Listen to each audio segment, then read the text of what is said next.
Good morning and welcome back to the Tuesday edition of Reaper Pro Tips with me, your host, Anne, Disembodied Hands Quindy, and her devoted servitors, Justin and John. How are you all, and how is the internet today?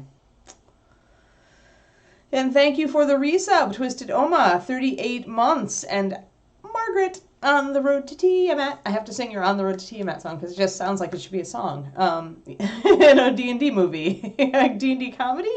But it's too perky to not be a comedy, I think, with those words. But 33 months. Thank you, thank you, thank you. Yes, yes.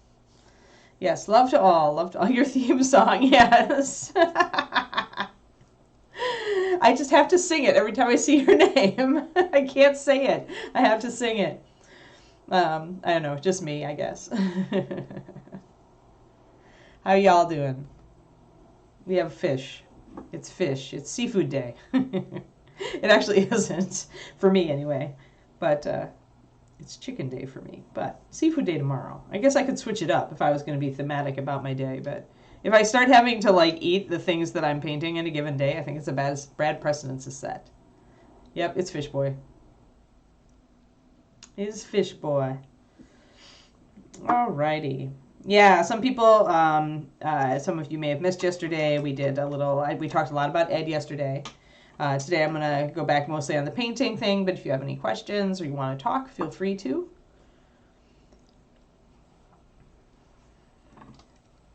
I'm going to set up my copper colors. I was really happy with how the copper came out on the backside of the staff here with all that tarnishing and discoloration. I'm going to put in some verdigris for sure, but I want to get the front side done too, and then we can tackle the whole thing.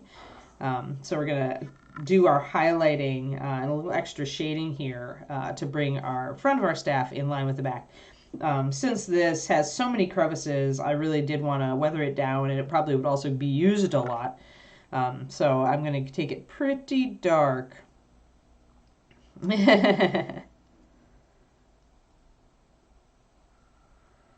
Yes, yes. The theme song on Over Optimistic Adventuring Party right before they get killed by a giant dragon. Or maybe if they sing a lot, they get stuck in a cage and made to be the dragon's canaries. Adventurer canaries. All right, so for shading, we are using brown liner and russet brown. As I've discussed before, russet brown is really the color I would have chosen to have as a shadow of this triad because it really is that color of a really tarnished brown penny. But since we already had it in the line when I went to make these, I chose to do a verdigris color in the copper triad instead because at that time we really didn't have a verdigris color. Bards using bardic inspiration. If you have too many bards at a party in a party using bardic inspiration, do they just kind of get drunk on it? Like they may get bonuses, but their wisdom scores just keep dropping as they sing for every bard that joins in. It's the unknown side effects of over inspiring.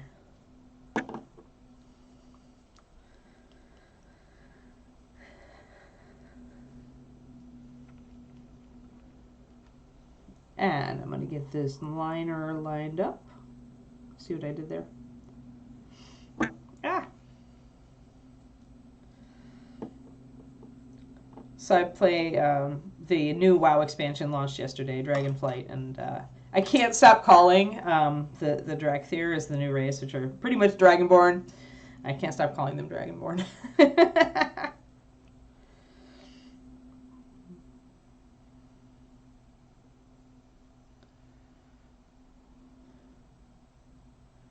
Oh, nice.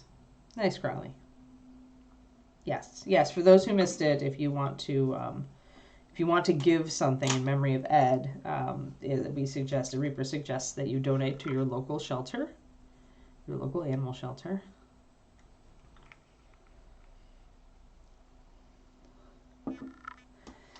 Yep. Yeah, I mean it's WoW so far. It's WoW, but it's a lot less painful than some of the past expansions. So I'm playing primarily to play with David. So it's relationship solidarity. But he played Overwatch League or Overwatch 2 with me for like 2 months before this, so or a month and I guess a month and a half. So it's paybacks. But it's pretty. I always love. I do love seeing like a new WoW expansion for the first time because I love the prettiness of it. I like to see the style of like the armor, and I like to see like all the different regions and what they look like. And so I'm gonna mix up some. I think we were mostly using a mixture of tarnished copper and new copper for our highlight, our main highlight. Oh, of course it's stoppered up. Of course it hasn't been that long, tarnished copper. What are you doing? Nice. Nice, Inara. That's great.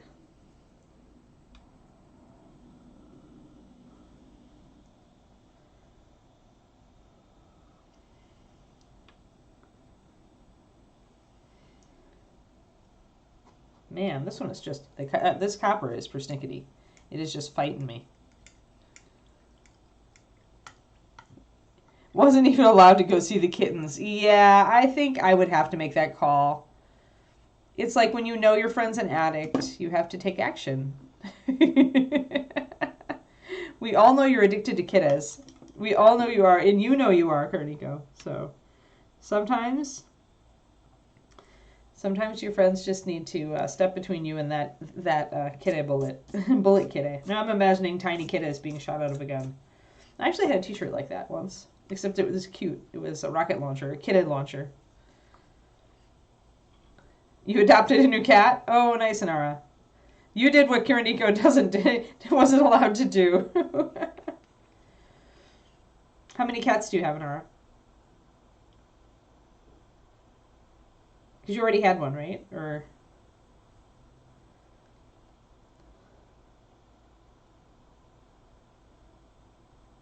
Addicted to Kitties is your new band name, yeah.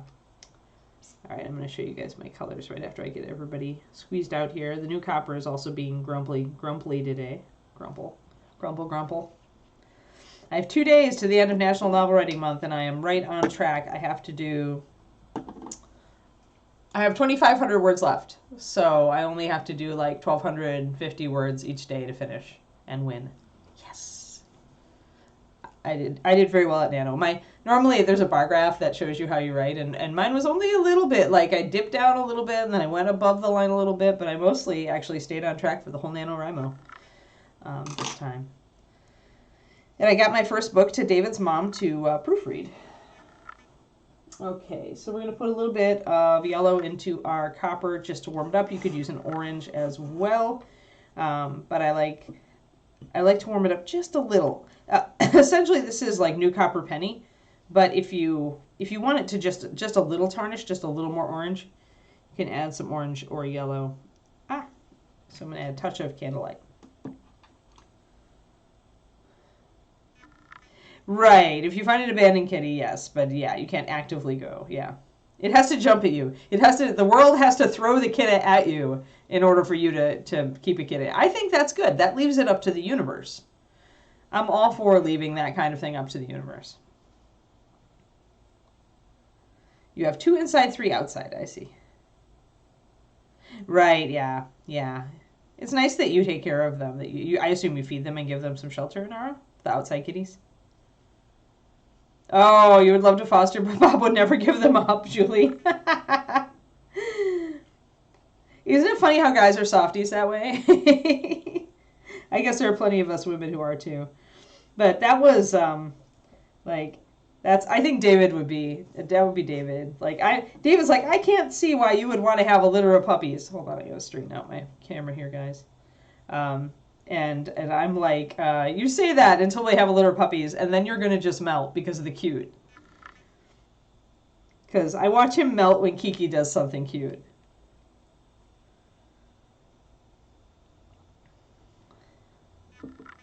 Inara is an awesome cat mom, huh? Awesome.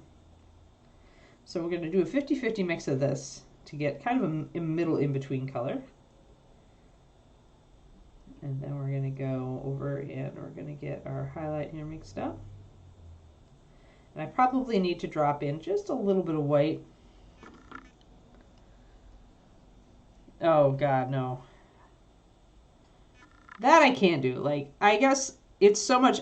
I think it's because I get so tired. Like I'm not naturally. It's interesting. Like I'm not a caregiver per se, but I have a heavy responsibility factor in my personality. And so when I have something, a live thing, I'm driven to care for it out of responsibility. Kiki, of course, I love, but like when I had when I had 4 dogs and a cat, guys, it exhausted me. Like it was way too much. Like I couldn't do it again. I couldn't do it again. Living things, for some reason, I just have this crazy like overcommit, and it's just too much. So for those of you who can take care of many animals and give them lovely homes, like kudos to you. I cannot. So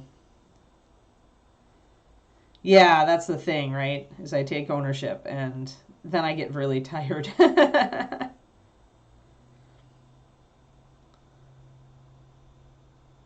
Yeah, right. Cats that are scared get aggressive. That was Panther. That was Mama San's son.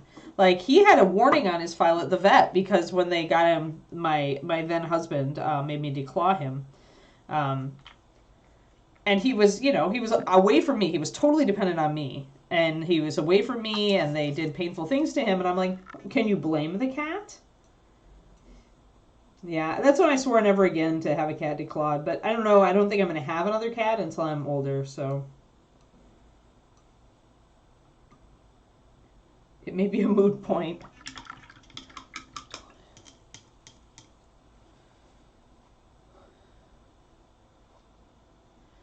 Funny. Yeah, it's funny how you get susceptible, especially when they're babies. You get really attached. All right, so let's look at our colors here.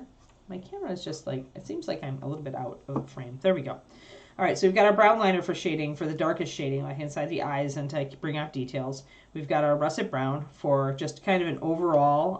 I used it almost as a wash over this whole thing, just to really darken it down. So we're going to be doing that treatment again on the front here. We've got our first highlight color, which is really kind of a moderate coppery color to bring up this original one. I might want to go a little bit more with tarnished copper on that. I think I got a little bit too much close to my high. And then we've got this, which is I wanted to warm it up a bit, new copper with a little bit of yellow added to give my highlights just a little bit more warmth, to imply a little bit tarnish.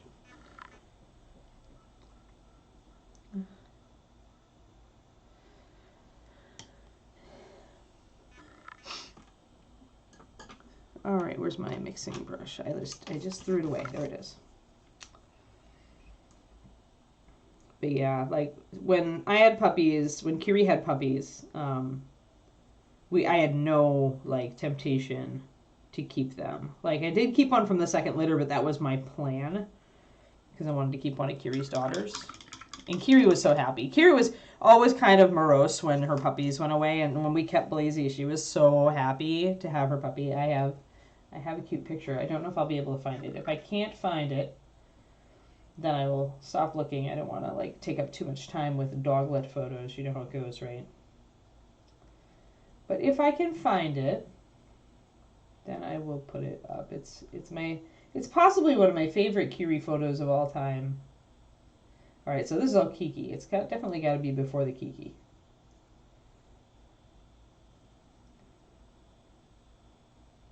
And if I can't find it, I know I saved it relatively recently.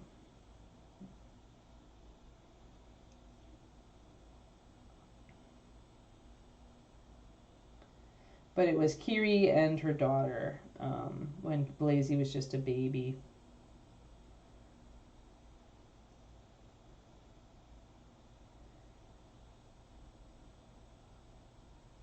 So many dog pictures. So many Hawaii pictures.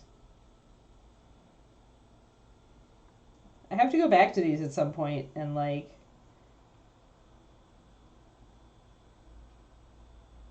Alright, if I'm not going to find it, I'm not going to find it. I'm only willing to spend a little bit of time finding a super cute photo on my phone, and sometimes you just ain't going to find it.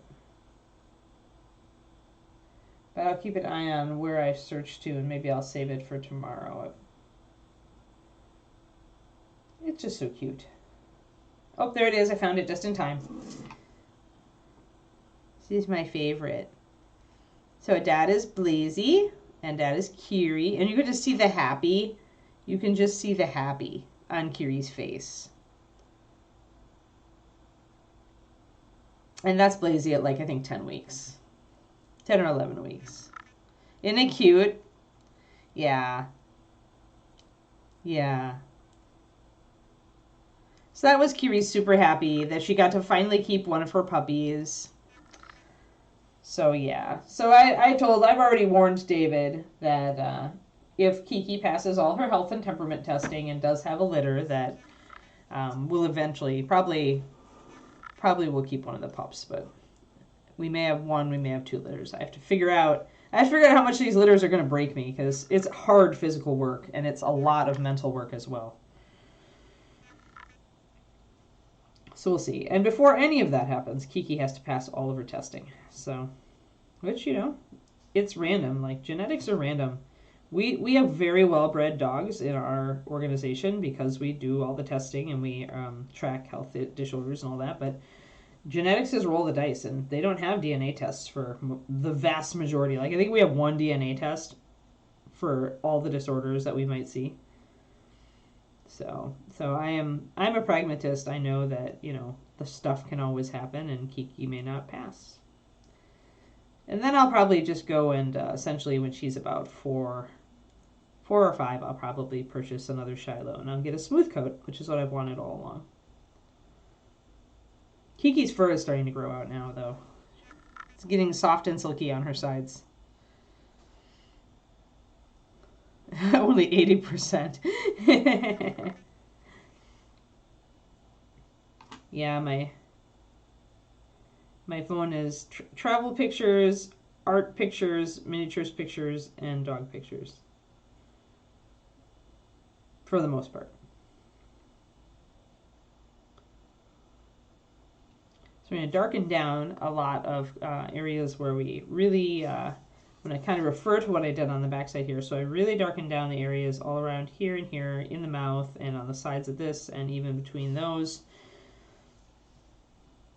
So I am going to take my brown liner and my russet brown and really bring those areas down.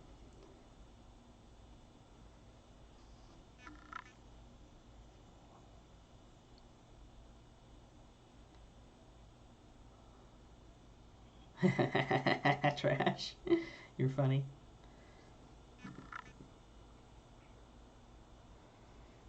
But yeah, it's really rewarding raising a litter of puppies, but it's so much work to do it right. It's like another, like a 30 or 40 hour week additional job on top of whatever you're doing. Like, if we do it, I'll have to like put Patreon, like I'll have to do extra Patreon stuff the month before and extra Patreon stuff the months after, because like from 4 to 8 weeks, those puppies are going to be so much work that I don't know what I'm going to be able to do other than puppy. I'll have to replace my Patreon Patreon content with puppy content for a month.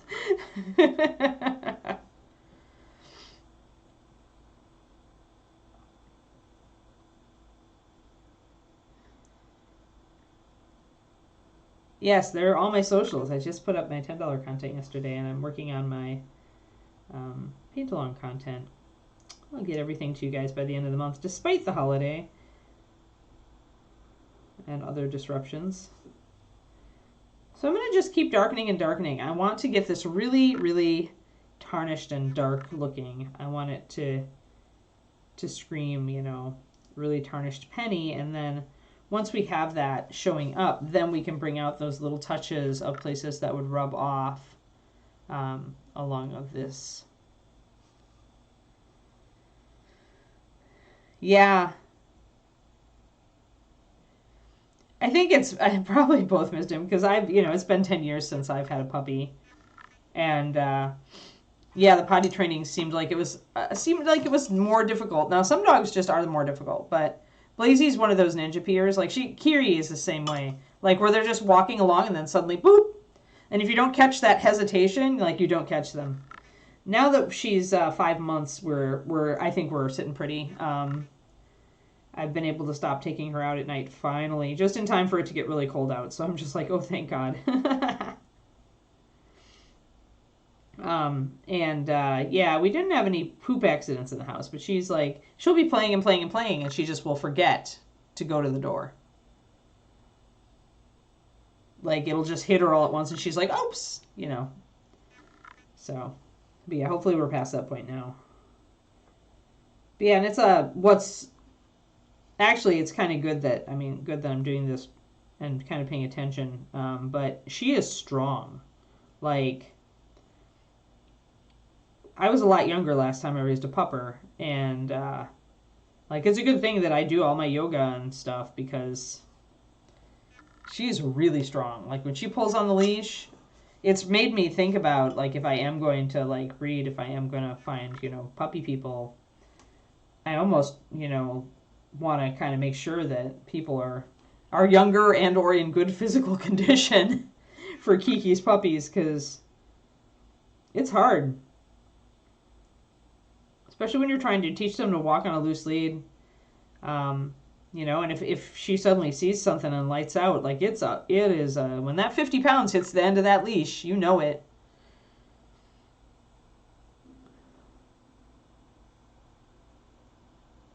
Oh no, peed on his food dish. Oh, poor Papa.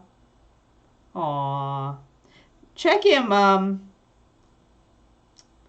check if weird stuff is happening, Miss Imp, and you feel like it's weird, do check for a urinary tract infection. Kiki had one.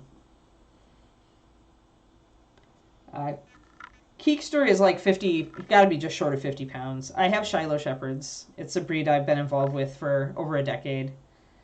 Where's my latest Kiki photo? Hold on. There's my Keekster. There's my Keekster.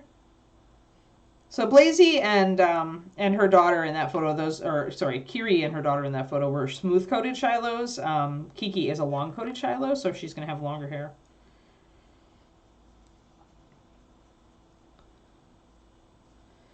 But yeah, she's a little spunker. She's getting better though. Like, I'm really consistent with her because I've raised enough dogs at this point. David has been really good in working with her as well and learning to work with her, and when he's never had. I love that she's getting a little speckle head. See the speckle head? She's getting speckles. More spectacles. Specklecles? I don't know. That's just terrible. But yeah, so she's starting to get speckles. I'll see if they stay or if she gets significantly lighter around the eyes. Almost all Shilohs have spectacles. Like, they've got those eye markings, especially the sables. So that's my Kiki. Except she doesn't, actually. Like, that's this age. During the, like, 4 to 6 months period, Shiloh puppies all look like their ears are immense. Kiki actually has smaller ears for the breed, is the amazing part. Like, medium to small, I think, was her ear size. They looked little when she was a baby. Yeah. Oh, he has an appointment Saturday morning. Yeah, I always check for UTIs. I don't know about Corgis, but in Shilohs, they're so common. Like, I think every female Shiloh I've ever had has had a UTI at some point during puppy. They're just not drinking enough, or especially because when they're too young, like when I don't give them water in the crate because they're just gonna splash it out and get it everywhere, like they'll get like a UTI just like a human would. That they put her on some I forget what the name it is. It's the yellow goo, and it cleared it right up. And then since then we've been just making sure that she gets a lot of water. But yeah, hopefully it's medical, and not that I would wish that your puppy had a problem, but it's easier to fix if it's medical than if it's a behavior thing, right? Either way. How old is Malcolm now? Is he like 4? Is he a month less than Kiki?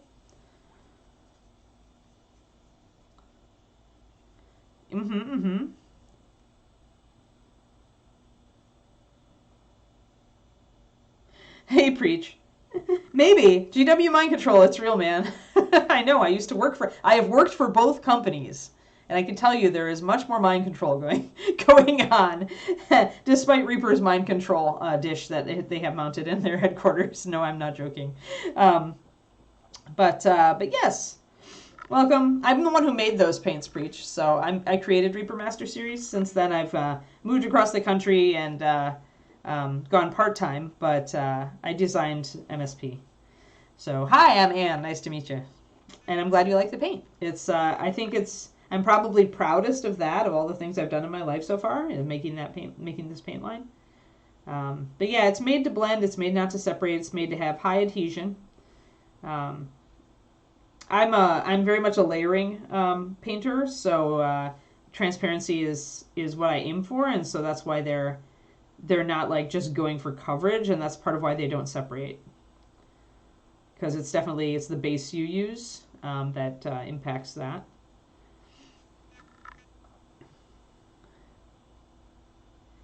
Good deal. Yeah, if you get no other MSP paint, then pure white needs to be on your list, because I am absolutely biased, but this is the best white in any paint line, any market, especially if you're going to be building highlights that you want to layer with, and if you want a white that thins to like nothing and doesn't separate, this is your baby. It is the ultimate. I use it even when I'm using other paint lines. I use pure white. Like, I don't use any other paint lines white. I know it's a waste of my time. It won't work the way I want it to work.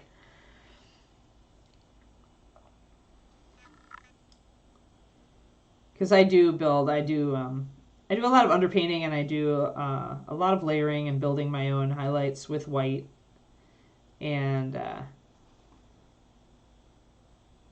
I do a lot of texture underpainting and stuff, and I just love that I can thin it down to the point where I can get really fine lines and fine marks, and it still holds together, whereas another paint would fall apart. So yes. All right, so we're blocking in a lot of shadows here so that we can go and do our copper treatment that we did back here. I think we're about ready to start popping the highlights on. I've gotten it. Yeah, it's the good stuff. Yes, it is. Well, good. Excellent. Yeah, I'm on every weekday, unless there's a holiday or weird thing going on where I have to take the day off, Preach. So you can always find me here if you have questions about a particular color, or you're looking for, if you're trying to paint X, Y, or Z, and you're like, hey, what color would be best for this? I can toss in suggestions, or you can just hang out and watch us paint.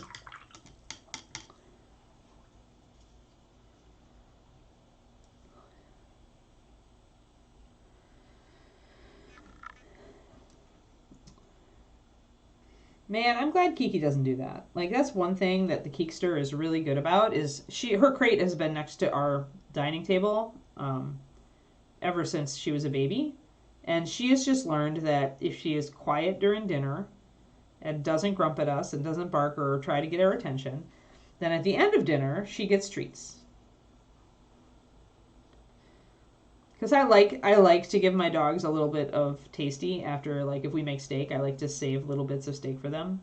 But I don't like begging at the table. And so all of my dogs, and especially Kiri, who didn't have a crate really at the time she was old enough, when we came out here to California. But we taught Kiri to settle on her pillow and to not come sniff at our table until we were done. And then if she stayed on her pillow, she would get tasty food.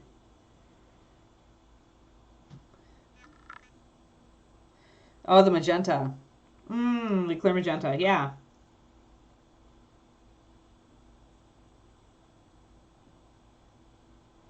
Although a lot of, if you want to do glazes, I would say clear magenta is definitely, like, there are other magentas from other paint lines, and everybody uses Queen of Credone magenta. They probably use different brands from different pigment companies, so it depends, they're similar, they're not the same. But Reaper's base is, again, it's the most conducive to the paint not separating if you're going to thin it. So, and yeah, magenta is the secret to building great highlights with purples. I'm going to bring in a little bit of my liner here. I forgot to shade down right down there. But now we're starting to bring out the face of our little skull staff.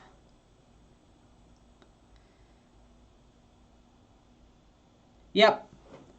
Monarch Purple. I'm glad you understand this thing. See, I knew it. I knew, Margaret. I knew you were an awesome person, and now I know why.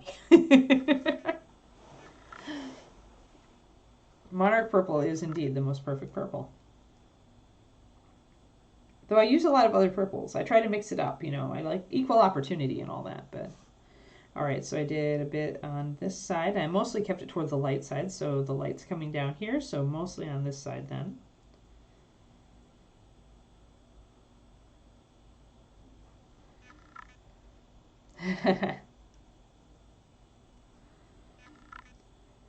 Yeah, it's a great shader. It's a great saturated shading color. It's the, if you want a more blue purple, then Imperial Purple. But if you want a warmer reddish purple, then definitely Monarch. Yeah, I pretty much went down that whole bit. So I'm going to pop this up.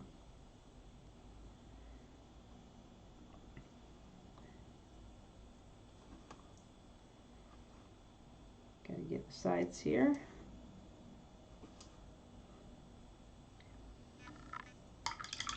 Yeah, that's one of the new ones. The Wolfsbane, I haven't tried it.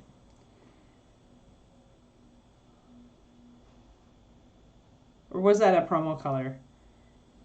Cursed. It's getting to the point where when you, since I have been out here for almost, gosh, it's going to be coming up on 3 years, guys. I can't believe I can't believe I left Reaper so long ago. It feels like yesterday. Reaper proper, anyway. I'm still an employee. But, yeah, it's getting to the point where if you mention a newer color, also mention where it's from, right? Is it a new Bones color? Is it a, is it a new Fast palette? Is it a promo color for the holidays? You know, always mention, okay, Halloween promo, got it. Yeah, so I didn't get it because I didn't get a ghoulie bag. Yeah.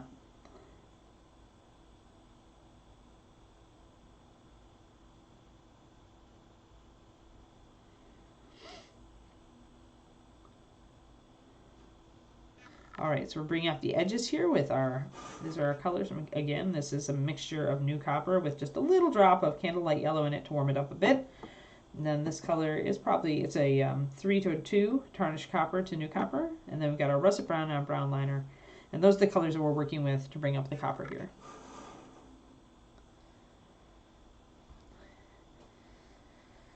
Huh, or they mixed it in a base. I don't know, yeah, that's different. I don't know. I'd have to actually see a bottle of it to assess. I could tell you what base they used, probably.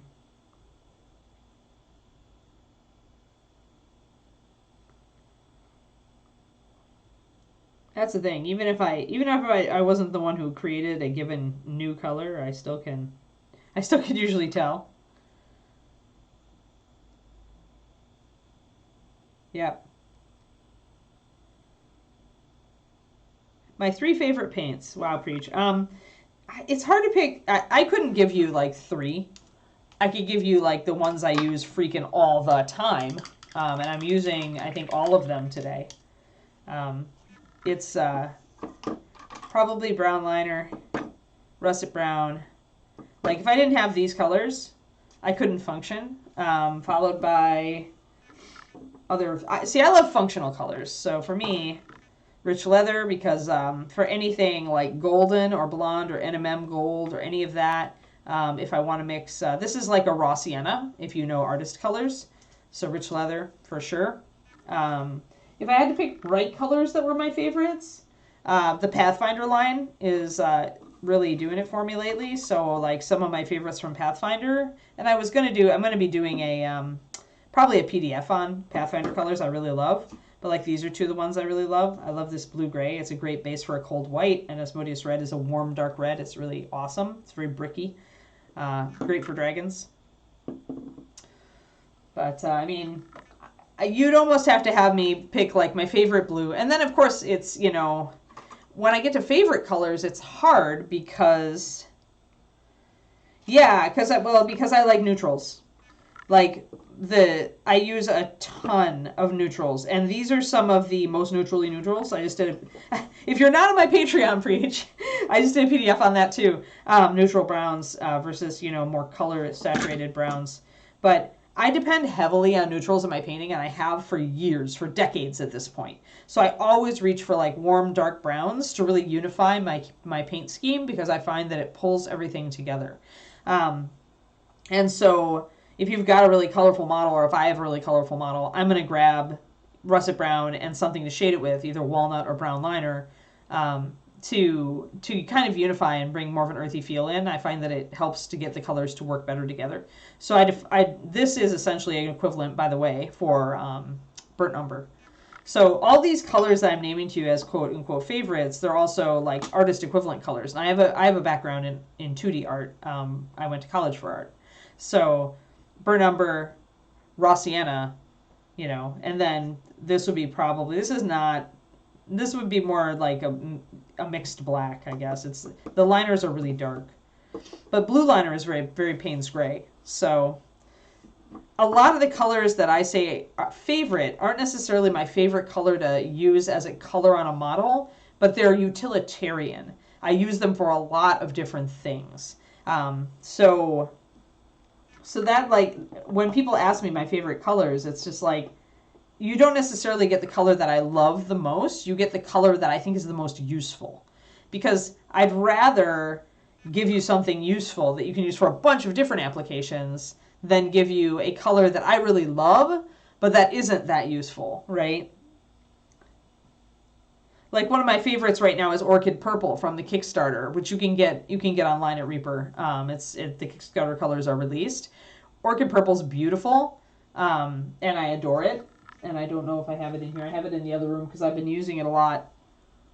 Or maybe it's back there. Are you Orchid? Yeah, Orchid Purple. Okay, Orchid Purple. Beautiful, beautiful reddish purple. Gorgeous color.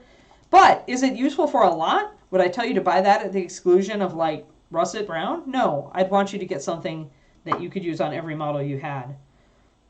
Let's see. So Orchid Purple is just a beautiful, beautiful reddish purple. I love this color. Oh, wait, I used it on a model that's right in front of me. There, Orchid Purple. Highlighted with skin tones in this case.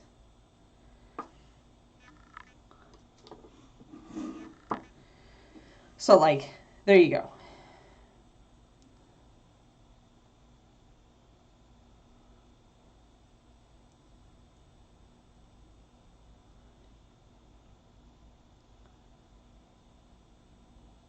Yeah. Yeah, it's a shame that it sounds like, I don't know, yeah. Less consistent in texture. Yeah, and that, you know what? Yeah, that's a purpley. That's a very crimsony purple. So it actually based it on some art glass. My husband and I both love going to art museums, and we love Dave Chihuly, who does glass. And he has a color of glass that's like a really, like a reddish purple that's just gorgeous, and that's what I actually based Orchid Purple on, is a color of glass I saw in an art museum. So back when I was looking for ideas, let's see, what have I got here? Yeah, I just did the tops of that and the bottoms there. So I'm going to kind of look and follow what I did on the other side.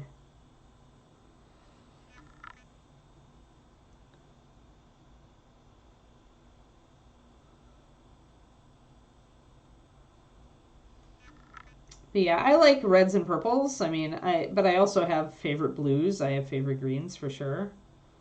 I think when you've created an entire paint line, you always have favorite children. Monarch Purple, which Margaret mentioned earlier, is one of them. That's a much more purple, reddish purple. It's more like a plum color. And it's really saturated and really intense. Makes a great saturated shader for that reason. But like I could sit and name off essentially. Okay, here you go. Preach. I have, there's over 500 colors in the MSP line, all of them together, right? There's over 500 colors in MSP. I have next to me in my drawer, I have one drawer of colors. And there's probably about 100 paints in it, and those are my favorites. So I can narrow it down to 1 in 5. And I would say out of all of these, there's a fair percentage that I could remove. I could probably remove 20 that I don't reach for frequently. Maybe 25. I might be able to take out a quarter of them. And if I want to travel, I can make a paint kit that has 20 paints and I'm good. I mix any color I want from that. Yeah, agreed. Muddy olive is one of the most underrated greens. Absolutely. So yeah, here, let me take a picture. I will take a picture and put it on. I can't, like, I don't want to move my camera, but I can take a picture of my paint drawer. It's actually my little little art caddy here. The top of it is glass, so I just removed it, so my drawer is open. So this is what I grab my colors from, guys, when I'm painting for you. You've never seen this before. Oh, and shout out to Larry Elmore, by the way. So you can see it's separated by colors. I've got my reds and purples hanging out in this area. I've got a lot of orangey colors here and orangey browns. The orangey browns flow into darker orangey browns and tans and beiges over here, and they flow into skin tones over here. Then my skin tones go into yellows. I've got grays here. I've got my greens and my blues and my teals. So that's what you can kind of see. And then down here is all my darks, all my my liners, my dark grays, dark browns, kind of the odd browns like saddle brown and nut brown, Kraken purple, the really dark skin tones from bones that I love, shield brown, any medium or darker brown goes over here. But you can see that I have as many medium and darker browns, and this isn't even all of them. If I filled this in, I still wouldn't quite have room for all of the medium and darker browns that I use. So you can see that I have just as many medium and darker browns as I have in my entire reds and purples. And I have lots more than I have in my greens and blues. So that's like, kind of gives you an idea how much I depend on neutrals, right? Neutrals and neutrals. And then more neutrals. So at least, a quarter, if not closer to a third, probably 30% of this drawer is neutrals. Even more if you count skin tones. Yeah, but I need to give you a list of 100 red links. Or as I said, a list of like 60. Pure white for sure. Yeah, brown liner because nobody makes it. Nobody makes it but us. Like, nobody makes liners but us. And the brown liner is just too useful. And if I had to pick a third one, it would have to be a color that nobody else made or that I loved immensely. Let me think. I'm thinking about my other paint lines and what I have there and what I can get and what I can't get. It might be orchid purple. It might be walnut brown, but if I have brown liner, I don't know if I need walnut. And I could probably mix walnut if I had to. Looking at everybody. I've got a, yeah, see, because if I've got a white and a dark, yeah, Icy Violet is pretty unique, but I also can mix it really effectively. But Orchid Purple is an insane hard color to mix. You have to hit just the right balance between the magenta and the red, and you also need to be using high density pigment so that you get the coverage on it. Otherwise, you're not going to get the coverage. So Orchid is close. I mean, I've used Orchid on a lot of models in the most recent past. So knowing that I can mix everything, I reach for the things that I know are absolutely unique in Master Series. So it might be brown liner, blue liner, and pure white, honestly. Yeah, Max Styles, right? I just came to that, and trash, yep. You can mix Procter Purple, though, so easily elsewise. The things you want MSP for are the bases that we use that are unlike what anybody else uses. And our base for our lighter colors, like I could also say, I would have said in the past tan skin, because it's the most versatile skin tone out there. You can mix so many different things with it and get so many different skin tone effects with it. It's like the perfect center of the skin tone color wheel. But at this point, I'm pretty sure I can mix this color in my sleep. It was one of the first colors we ever did for MSP, and I've mixed so many batches of it. It's like I can mix it with clears. Any other lines colors. So I would have to say, because nobody else does the liners, and you can mix a decent black with this. And there's lots of decent blacks on the market. Like, unlike with white, I'm not too fussy about my blacks. But pure white, like I said, nobody else has a base like this that doesn't separate. I need my white to thin way, way down and not separate. And Masters is the only one I know that'll do it.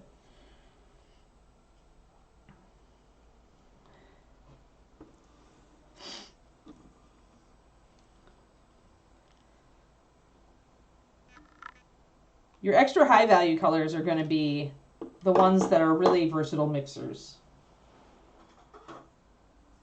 I'll do that, but then I'm not going to waste a lot more time on this. So if you're going to do your primaries. Where's my...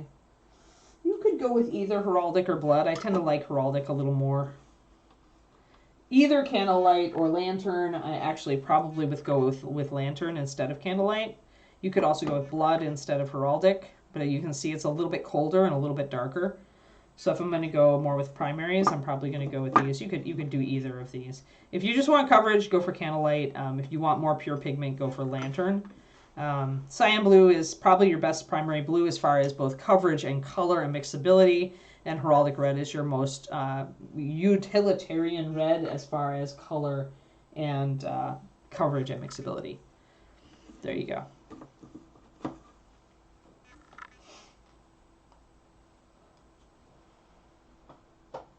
And then if I just had to add some Anfan favorite colors, then it would be, one second, where's my Osirian Sand? Then I probably would throw Tan Skin in, and I would throw Orchid Purple in. These are also utilitarian to a point. As I said, Tan Skin is incredibly versatile. You can add reddish brown to it, brown to it, off-whites to it, yellows to it. You can create almost any skin tone out of Tan Skin. Just adding whatever, adding a little bit of red and white will give you a rosy skin tone. It's perfectly balanced to go in any way you want except for really dark skin. In which case you definitely want these two from Bones, Ebony Flesh and Ruddy Flesh. That's where you go when you want dark skin. And then Orchid Purple just for sentimental sake, because I use it so much. So freaking much. Osirian Sand is a great off-white highlighter for warm white. I use this color all the time mixed into skin tones and any like beige or tan or golden fur or any skin or anything like that. I don't know triad numbers. If you give me the actual item number, then I know. But if you're talking like Cyan's Triad, yeah, Brilliant Blue, Ritterlick, and Scion. Ritterlick is our match for Prussian Blue, by the way. I don't know if you do artist colors, but if you do, then there's some info for you. I'm going to thin this down. I use Osirian Sand so much, I just bought an extra 2 bottles of it. I love it for highlighting stuff. Yeah, no problem.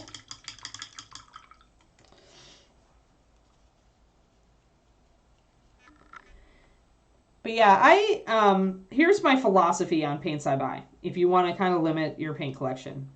So always go for high utility colors and unique colors. Colors that you can't find in any other paint line, and colors that are going to be very mixable for you. Very high utility that way. And so when I'm looking at colors, I have to then ask myself if I'm going to buy just a random color. The question I ask is, could I mix this easily? And the answer is often yes, in which case I don't need that color. But it has to be super easy. Like I mentioned Orchid Purple, how you have to get that perfect balance between magenta and red, magenta and the purple in order to make it work, and the red. And that is a color that's hard to mix. So a color that's really persnickety, where it requires just a little bit of black, just a little bit of red, or a perfect balance between these colors to keep it going too blue or too green. Those are the pain in the butt colors. The pain in the butt colors you don't definitely want to buy, because if you're using one on a figure, you don't want to have to try to mix that sucker every time. You're going to get so frustrated. So any color that looks like an easy color to mix. Take Dungeon Slime. I love Dungeon Slime. It's my friend. It's in my thing. It's a great highlighter for greens. It's a great base for greenish yellows. But it really is, like green pigment, yellow pigment, and white. And you can kind of tell that that's what it is. So it would be very easy to mix a color that is Dungeon Slime. Why do I keep Dungeon Slime in my box anyway? Because it is a quick highlighter for greens. And if I don't want to mix that color, but I want to use it, then I'm going to use that. Procter Purple actually is a lot like Monarch Purple, I think. It's a little bit more blue on that, I think. It's another one of those super hypersaturated purples. But I think Monarch is a good replacement for Procter. So yeah. Yeah, essentially I always say the first 108 colors in MSP are pretty useful, and then the next 100 very, very useful, and beyond that it's a lot of splitting hairs. But that's not always true. There are some higher list colors that are really useful that I just kind of stumbled onto. Carbon Gray is one. 9317, I think. So, because it's a true 918. Because it's a true charcoal gray. This one is actually hard to mix because it's a gray that if you put a black wash over it will look black, but will still show highlights. And you actually have to nail that color to make it work. If you go too light, then even with the black wash, it still looks like it's just a dark gray. And if you go too dark, the wash doesn't bring out enough definition. So the point of Carbon Gray, not only to put in a real charcoal gray, but to make it easier to paint like black armies, like black Space Marines, black whatever. Because you can just put that wash over the top and it's perfect. It looks like black. It looks like dirty black, but it works. And then like there's Nightmare Black, which is a blue black, as you can see. It's a really hypersaturated blue black. And this is a really useful color. And it's way up in 280. So it's not always true. And there are some colors that are really niche in the lower levels too. 9111, orange, burnt orange. Really good for highlighting leather, but only if it's really orangey leather. Stuff like that. So the thing is, when you're out to develop a paint line, is you put out your first paints, but then almost inevitably people want more colors. And so unless you're prescient and you start with that presumption in line, you end up having colors all over the places. You end up with some of your most useful colors being later in the line when you've suddenly realized that you don't have one, and you end up with some kind of niche colors that are very focused use being earlier in the line when you really should have put something more useful in there. And in Master Series Core, it's all compounded by the fact that you're trying to do it in triads. So you have to watch to make sure your highlights and shadows don't get too close to colors from other triads. Which is why we stopped doing highlight, shadow, midtone triads and started doing more like color triads, or colors kind of in a theme. We started doing more of that because it made it easier, because it was to the point where any color we did, if we tried to do a highlight and shadow for it, it would be too close to something from another triad.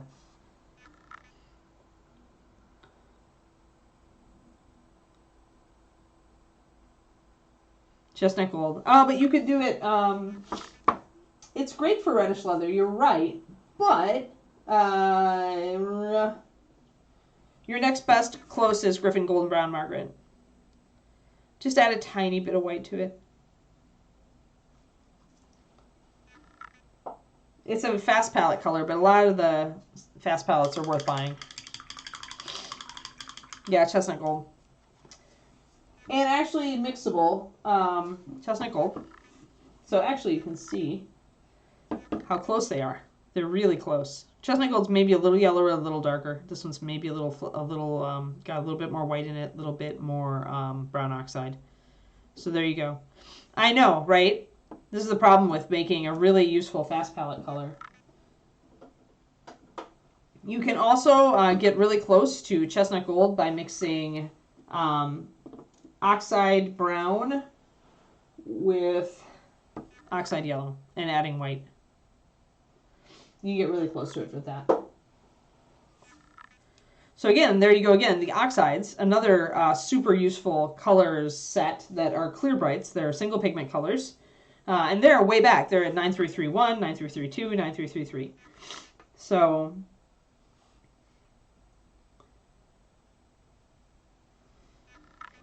but I feel like, if you're still here, Preach, I feel like the better question if you're building a paint set of colors Like that, these were good questions and you got some good suggestions. But from here on out, I'd take it project by project. If you're like, I'm starting a new project, maybe I'll pick up a couple of Master Series paints.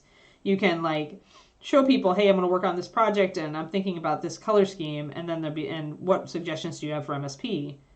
And then we can really like help you, right? And that way you could get a couple new paints. Although don't order in the winter. I do have to caveat that. Don't order paint in the winter if you live anywhere at all cold. Or if the company that you are having it shipped from is anywhere cold. Because freezing destroys paint. So always hold off till springtime. Yeah, they are. They're clear brights. They're secret clear brights. Not so secret. Yes. So that's red oxide and brown oxide. I keep red oxide and brown oxide like on my up on my actual desk rather than in the box because they're just really useful.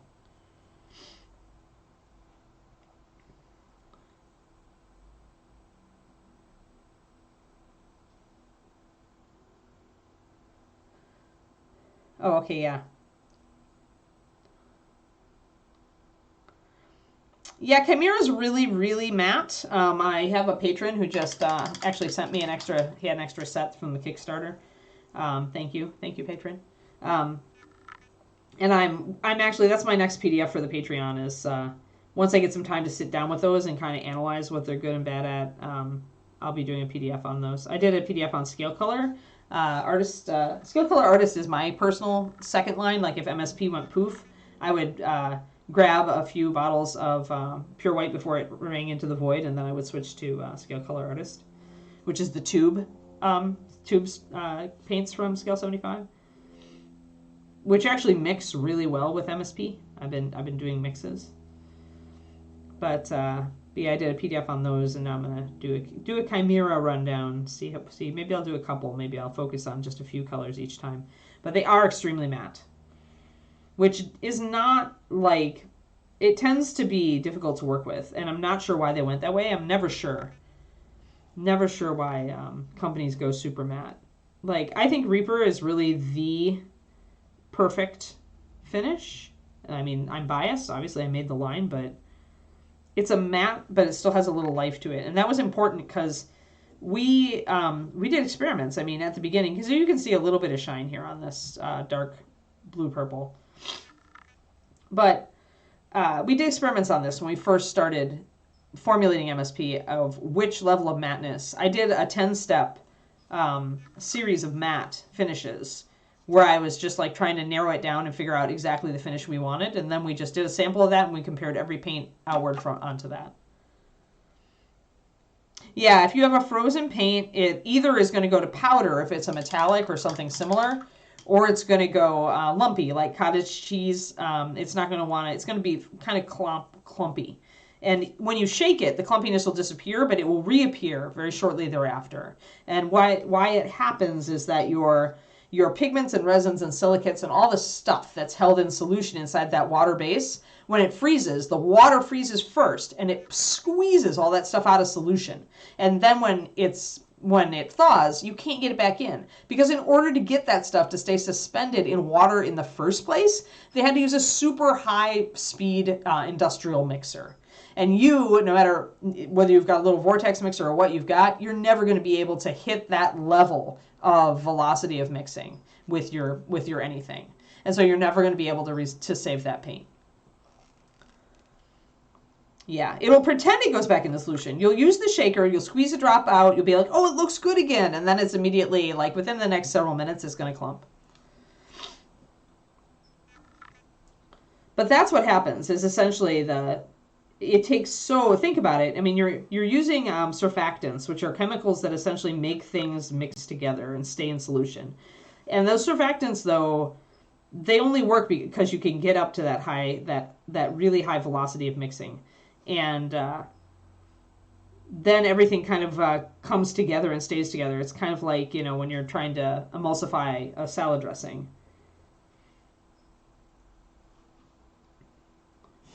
Except it's even harder to do this because the components are like heavy and you're using just water.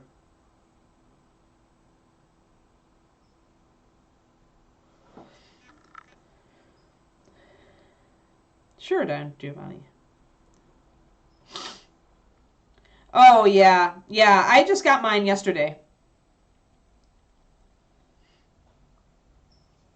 I have not taken those paints out to see. Now, tube paint, it's going to be a little harder because it has such a low water content. I don't know if tube paint, it's got to be vulnerable to freezing, but I've never had an experience with that. So I'll whip out I just got my box yesterday. I was so excited. I'll whip those out and give them a shot and see how they look. Actually, you know what? They're right behind me. 1 second. No, Crowley, I didn't. Hold on. Let's get this one. And what other one am I? This one. There. Haha. All right, so. Da-da-da. Da-da-da. 2 of the colors I was most excited about. I did not get the inks because I don't use them. No, I've never really talked to any other paint line designers. Like, I'm a person, and this is part of my just intrinsic personality, who would rather figure things out on their own, in accordance with kind of their own ideas, and then maybe compare and talk to other people afterward. But I don't like obviously Al, who is one of the past owners of Reaper, he retired a while ago. Al taught me how to mix paint, but from there on out, the development really was me. And I didn't really, because he actually didn't want me to make some of these colors. He's like, nobody, don't make a dark purple. Dark purples don't sell. And I quote. So yeah, so like, it was really me, guys. But yeah, I've never really, I always want to kind of go to the beat of my own drum in the beginning. I think that talking to other people, other paint line designers, when you're starting a project, or any other people when you're starting a project in general, has the potential to distract you from what the vision you've got up here. It's easy to second guess yourself. It's easy to to not end up where you kind of wanted to go. And sure, it might save you some time or keep you from making a mistake. But you know what? I'd rather make that mistake because I learned more from that mistake than I would if somebody just told me about it and I never experimented and saw exactly what was going on. But I've got that kind of mindset. So, and everybody's an individual and everybody would make different choices on that. But that's just me. I'm kind of a loner. Right, but for a long time, Al came from the era where it was Partha paints and, the D&D paint line preach, and there were definitely a limit. No, those guys never thought that a dark purple would sell. Who would want to use dark purple, right? But now we're duh. But yeah, it was back in the Dark Ages. All right, let's see if these are good. Yeah, I'm sorry, Kiki is saying, hey, it's time, but it's not. All right, so let's see these. That looks pretty good, just looking here. This is my alizarin green. So Hansa yellow and iron oxide, phthalo green, phthalo blue. And we're going to pop it up here. When I use these in a well palette, I just pretty much squeeze them a little bit until I see just a tiny bit come out the top there. Then I just bloop. Bloop. There we go. So that's how much I get. Because they're tube paints, they're pretty concentrated. And let's do the red too. Why not? Oh, this is an Aphthol Red Daxazine Violet. This is going to be beautiful. This is Burgundy, a Burgundy wine. Obviously, they're copying us now. There we go. So this is supposed to be their alizarin Crimson, by the way. All right, and then I throw a bunch of water into it because it's thick. I forget the polyester because I never used those. I got into painting miniatures via D&D, not via historicals, so polyester was something I only encountered after I started encountering people with historicals. Yeah, I mean, I live in middle California. These are fine.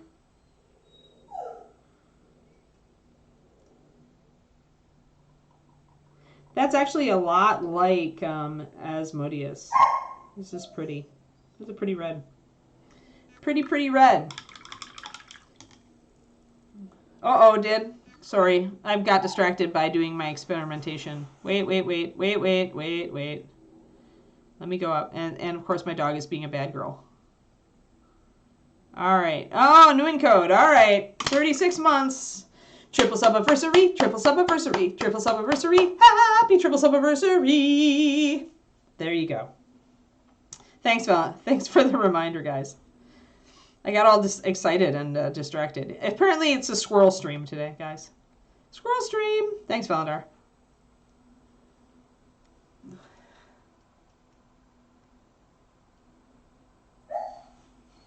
Settle down. Yeah, I started with testers when I was a tiny child because we had model cars, and that was the paint. Yeah, these paints are fine. They've not frozen. Like I would see them clumping up at this point if they had, but they're just fine.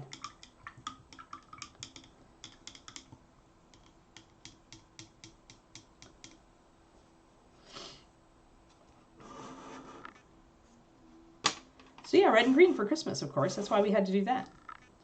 I actually am thinking about doing a, because I got a little bust, a free bust with my order, I'm thinking about painting the bust just with the colors in the box. I ordered the 12 set. There were certain colors that I wanted, and a lot of them I didn't, so I was just like, again, utility, right? So I'm going to wipe these right out of here. Yeah, they're fine. So yeah, hopefully your scale color set will ship fine. I hope. Fingers crossed. It did ship from across in Spain, so it was an international shipping that I got. So hopefully it won't go through any really cold places. I'm almost rather have it shipping internationally in that case because they're probably going to fly it to really close to you, and so if it's not freezing in where in the factory and it's not freezing where you are, then you have a high chance of your paint being fine, I think. Whereas if it's shipping over ground, then you have a much higher chance of it sitting in a parking lot overnight and freezing.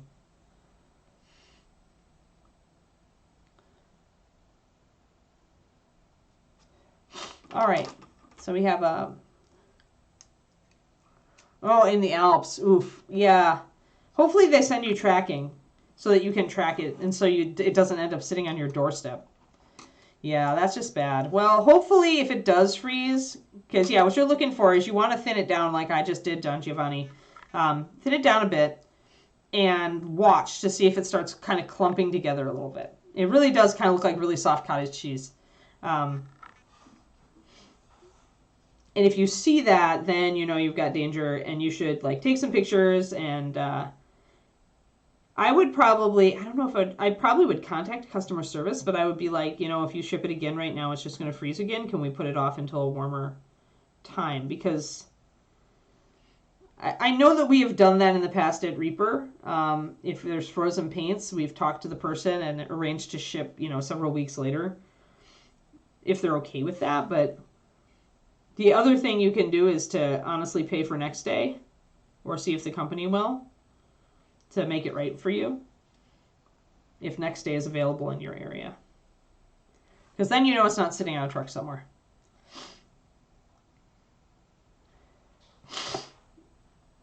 Yeah.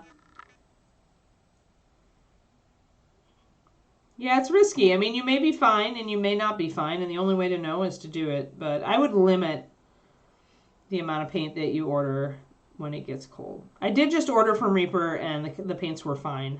But I'm in a warmer climate where it's in the 50s during the day here, and it's in the 30s at night, but it's not freezing, not yet. So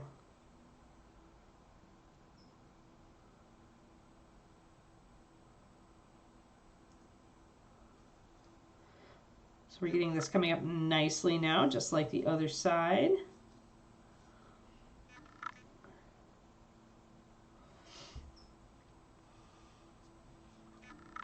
But still, if you're in the Alps, you're in super pretty, beautiful land, right, John Giovanni? So I have mountains here where I am, but they're very small mountains, and you have much more majestic mountains. I do love mountains. I'm just happy that I live somewhere I can finally see some.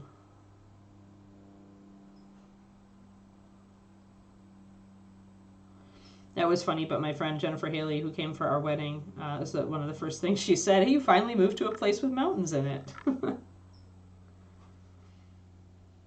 Small mountains, but mountains. Oh, I remember. Humbrol, yeah. Yeah, some of that stuff I just didn't encounter. I'd say like Partha. Partha and Games Workshop were my first like real paint lines when I got to college. And the GW at that time was this line, which as you can see I still have carefully preserved.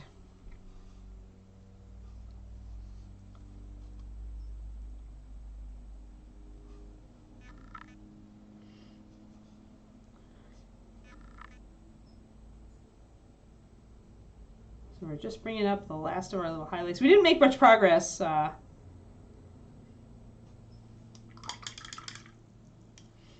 We didn't make much progress on painting today, but we answered a lot of questions, talked a lot.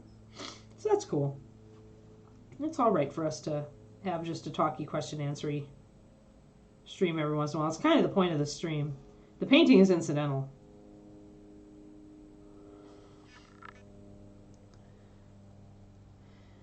Which kicks? Oh, yeah, Diomedes. We talked yesterday on my stream. We talked a lot about Ed. It's a big loss personally, and I mean, he was like a second dad to me. So it was pretty devastating. But we spent a lot of time yesterday remembering Ed. So thanks. Kickstarter available. Yeah, the Reaper Kickstarter, like the stuff from the latest Bones Kickstarter. Bloodwrath.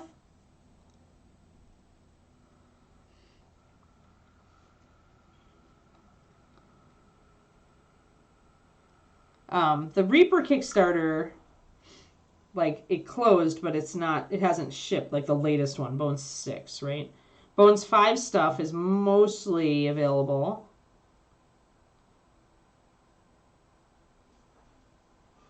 I think.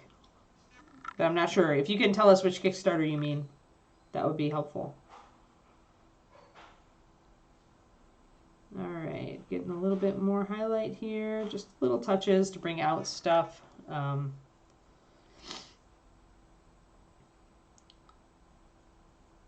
Bones 6 late pledge is still available. Okay, so if you mean Kickstarter Bones 6, if you can still pledge Bloodwrath, then Zachariah says yes, the late pledge may be still available. I think they normally turn off late pledge like at the end of the year, but I'm not sure. I have not read the latest update. I was following it for a while, so I'm not sure where we are on that, but I'm just bringing up the highlights here at places where I feel like I want a hotter highlight on the front page of the site. Okay. So reapermini.com. Okay, Don Giovanni. Well then, if you're low altitude. There are places in the Alps that are low altitude? Crazy. I guess. It's like Washington State. Everybody thinks about all those mountains around Seattle, but it's actually got a big flat area in it too. Yeah, sorry, Kiki is being disruptive because she wants to get out on her walk. It's walk time. Yep. She's listening. Settle down. Not yet.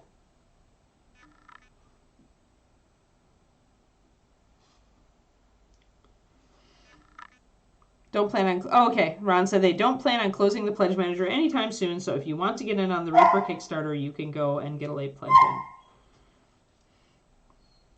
Thanks for the... thanks for that, Kirst.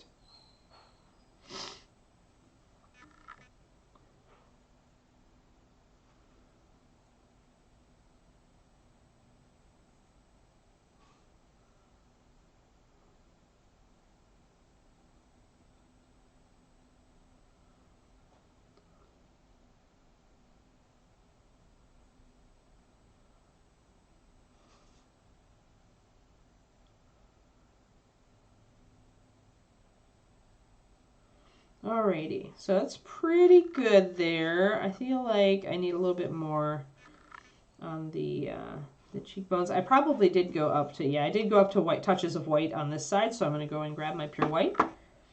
You always want your NMM to go up to pure white if it's shiny surface. If it's really tarnished and verdigris, then you don't. But there's definitely areas here that have rubbed off, so.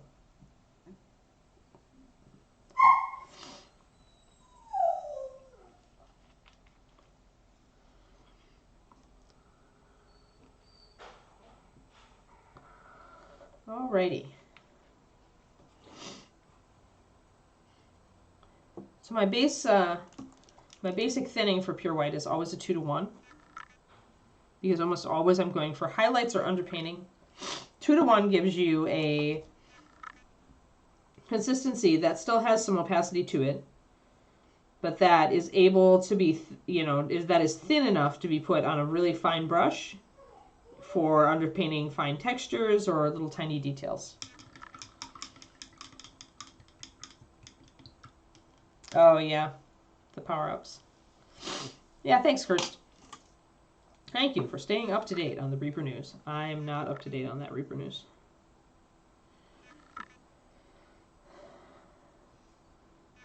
All right, so now little touches of pure white.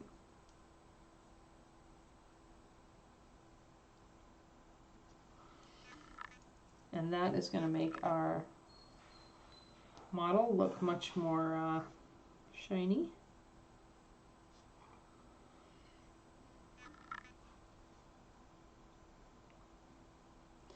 Yeah, I have no idea in our. I mean, I was just thinking about Dave this morning and how horrible he must feel, how horrible it must feel to lose his brother. They were really close. Like, working together for so long, and even living together when Dave was waiting for his new house to get done. Fairly, a few years ago. Like, it's just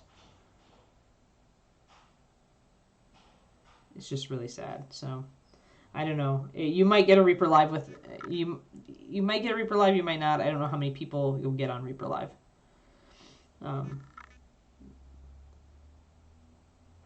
I would expect Dave to need more time. Ron might do a Reaper Live. I have no idea. Yeah. I mean, to Ron, like to me, Ed was like a second dad, and so you can go either way on it. You could just feel like you just don't even want to talk about it, or you can just do like me, where I'm just like, I want to talk about it. So, and it just depends on what kind of personality you have, right? Whether you want to be a little more private, or whether you reach out for people when you're grieving. So, everybody's different.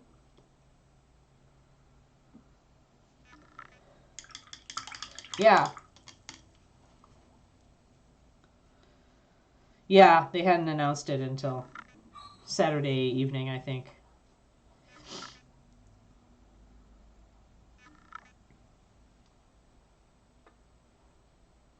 I think the stream yesterday really helped me. Yesterday I was crying like crazy. Today I can talk about it. I'm a pretty fast processor, I guess. If we talk more about it, I will definitely cry, but mostly I just want, if the rest of you want to talk about it, this is definitely a forum where you can talk about it.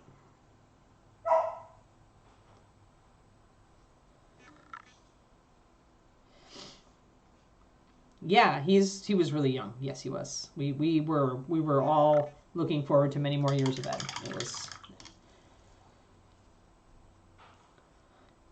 right. You just never know. It's just, you never know, guys. Like I said yesterday, hug your loved ones and your pets. You never know. And live your days like, if there's something that you've always been wanting to do or work on or be, go for it, because you don't know how much time you've got. Like, we all hope. I always say I hope to live to 100, but am I going to get there? Who knows what will happen? Like, I've had past health problems that were pretty serious, and I got better, but you won't always get better. So you gotta take it for reals.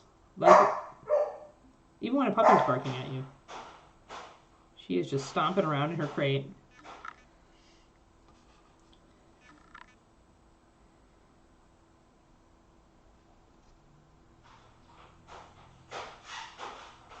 I think my biggest lesson coming away from it is, and I'd already been going this direction, but this just redoubles my efforts to lower my stress levels. To essentially, if there are things in my life that do not bring me joy and peace, to look at downsizing or getting rid of them. Like the Patreon definitely brings me joy. My writing brings me joy. My dog brings me joy. My husband brings me joy, and my house, you know. But some other stuff that I've poured a lot of energy to in the past, it really doesn't. And so I'm just starting to loosen up on those things and pass them off.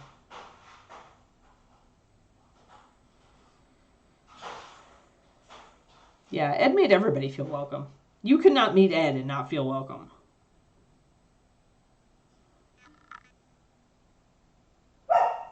Yeah, I just ignore her.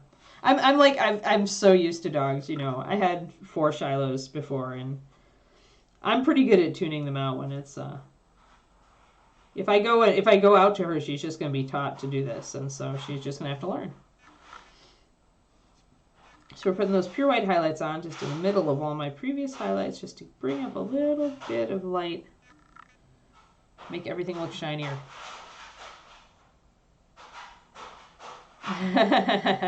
You're funny.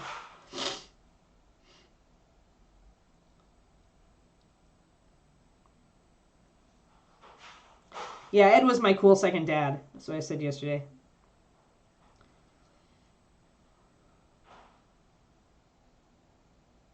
My cool second dad who was a drummer in a band and like owned a miniatures company.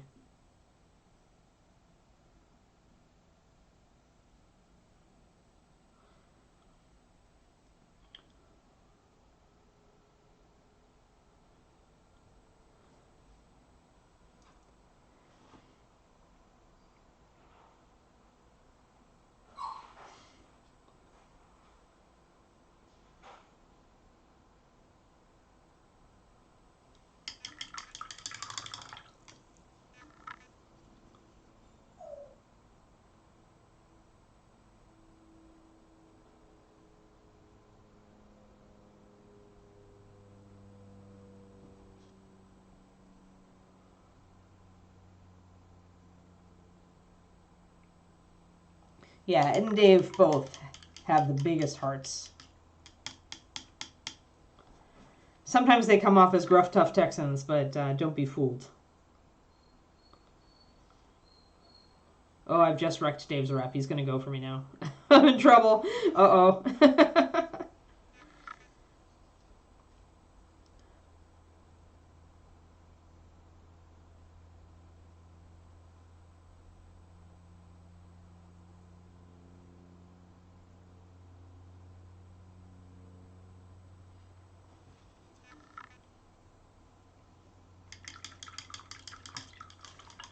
That's awesome, Moonlight. And yeah, that's Ed. That's Ed. You know what, though? I bet Ed, the sense that he knew that Kyle was an important part of your career and that Kyle wanted to be an important part of your career. And so, like, that would have resonated strongly with him, and he would have done that for sure. Ed was very observant, and he was very about relationships, like building them and sustaining them. And now I'm crying again. Thanks, guys. I guess it's the end of the stream that I lose my mascara today. Instead of the beginning, right? Oh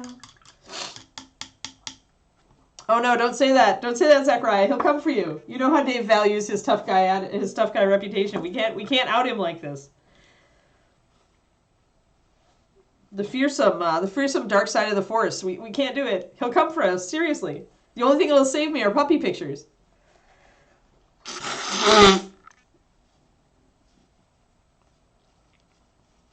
Yeah, probably my crying, huh, Pendrake?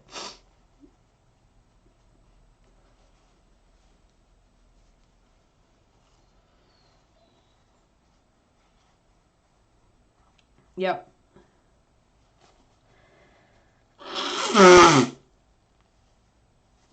Yeah. No, Kyle is smart. Kyle is super smart. I mean, I recognize this just talking to him at ReaperCon one year, but no, You need somebody in your life that's going to be honest and say that's a dumb idea. And you don't have to believe them, but you need the person to say that so that you question yourself. Having somebody that helps you to question yourself and then you can still go forward with it, but just somebody who makes you pause and think, so valuable in life. Hey, Epic. Yeah, we can't allow links in the chat, but my puppy is definitely like having a hissy fit right now because she knows it's walk time. So she's like, why are you talking to those people instead of taking this cute face for a walk? This cute face wants to go for a walk, please. That's what she says. I'm not the one who's going to say that's dumb. I'm going to say, are you sure? But yeah, I do try to be that person as well for people. Yeah, she's a cutie. She's a little demon. She's a little less of a demon these days. She's mostly stopped biting, and she's mostly done teething, and she's slowly learning not to jump up. Like, the adult brain cells are coming. So yeah. All right, guys. Well, that said, I try to do it diplomatically. There are sometimes I'm like, it's not the way I would go. But I understand.